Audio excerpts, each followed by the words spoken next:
What's up, everybody? This is Exotic Sports, and we coming back at you with another WWE video. And this time, we're going to be covering somebody that I'm a big fan of, and I really think that he got fucked in the end. And his name is Zach Ryder. We about to get into Zach Ryder's career after he got away from Kurt Hawkins until present day, man. And it ain't going to be fun.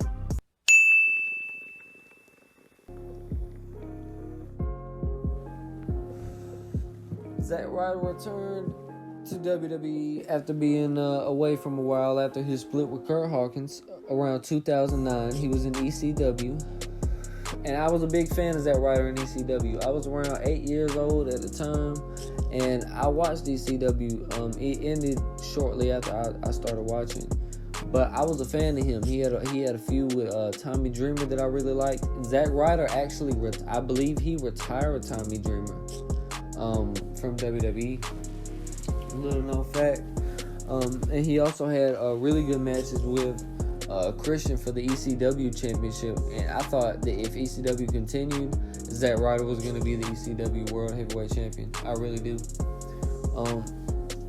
I was a big fan of him in ECW, and that's when he had he had half tights and half trunks. You know what I'm saying? His pants attire. I thought he was really good. And that was in 2009 going into 2010.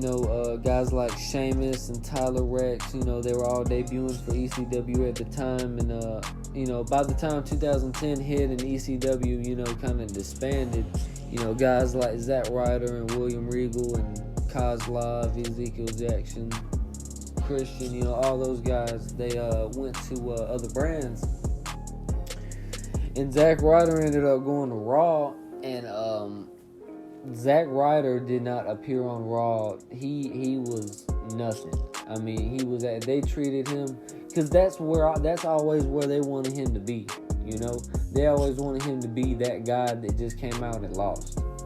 And I even remember having him. He had backstage segments with Edge, and Edge just straight up calling him a tool. And I'm like, y'all need to, this dude is a star, bro. He could be a star, you know what I'm saying?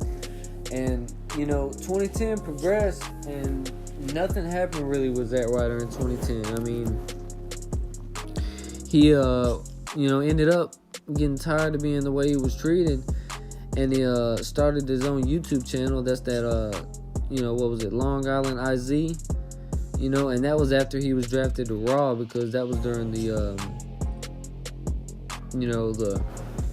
when he was on Raw. And that all started in early 2011. And this is when he really popped off as a fan favorite here in WWE. And it got really popular. Me and my cousin, man, we used to watch them shits, we would watch them shits all the time, bro. You know what I'm saying? And it got so popular, he was in backstage segments with John Cena, man.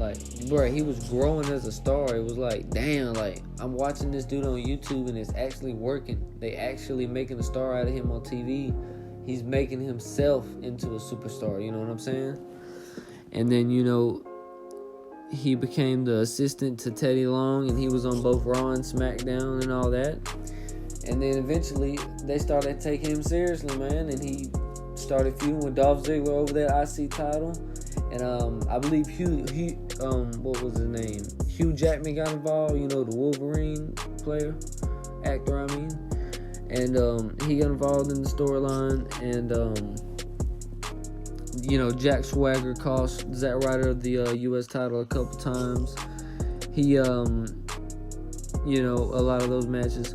Zach Ryder actually main evented Raw for the first time on November 7th, 2011, when he teamed with John Cena in a losing effort to The Miz and R-Truth. And at Survivor Series in November, Zach Ryder, he actually wasn't scheduled to be at Survivor Series that year. And The Rock was. He was making his big return. And, The Rock was, he's The Rock. He's one of the most popular wrestlers of all time. But during the U.S. title match and during The Rock's closing speech on the show, the crowd was just chanting, "We want Ryder, we want Ryder." He was They wanted Ryder. They didn't care about anything else. The Rock, Dolph Ziggler, John Cena, Rey Mysterio, Jesus. They didn't give a fuck about anything but Zach Ryder at that point. You know what I'm saying? Okay. And on December 5th episode of Raw, Zach Ryder lost a match to John Cena and a chance for a WWE title shot. But John Cena, being homeboys with Zach, he surrendered his title match so Zach could get a second chance, but for the U.S. title instead of the WWE title. That was the only difference. The second chance was no disqualification, and it was against the World Heavyweight Champion Mark Henry, which Ryder won with interference from John Cena, of course. Because, they're not going to let Ryder beat Henry, thus earning him a U.S. title match at TLC. And TLC is the night, that was a really cool night for me, man, because Zach Ryder finally was able to beat Dolph Ziggler, and he won the United States Championship at TLC. He beat Dolph Ziggler, and finally, the dude that I was watching on YouTube, man, he went from being somebody who just lost in 2 minutes to a guy who is damn near a star. You know what I'm saying? And then and I will say, his United States title reign didn't last too long, and he shortly his career went down from there. But for the time being, it was a real fun time to be a Zack Ryder fan. These days, or them days after that, he didn't really do much. He won the Intercontinental Championship in 2016. He held it for a night, nothing much. Him and Kurt Hawkins had one last World Tag Team title reign before both of them was fired. But other than that, Zack Ryder's career post 2011, not much to brag about. But Zack Ryder, for a time, man, if they would have capitalized on his popularity, man, he could have been one of the top mid-card dudes of all time. Like, he could have been, like, in my opinion, the next, like, let's say, I think he could have been the next Chris Benoit, honestly. And that's just my opinion. Not like wrestling wise, but just the fact that he would always be able to carry a mid-card championship and have it with respect. That's just my opinion. And Zack Ryder, he had a great career in WWE.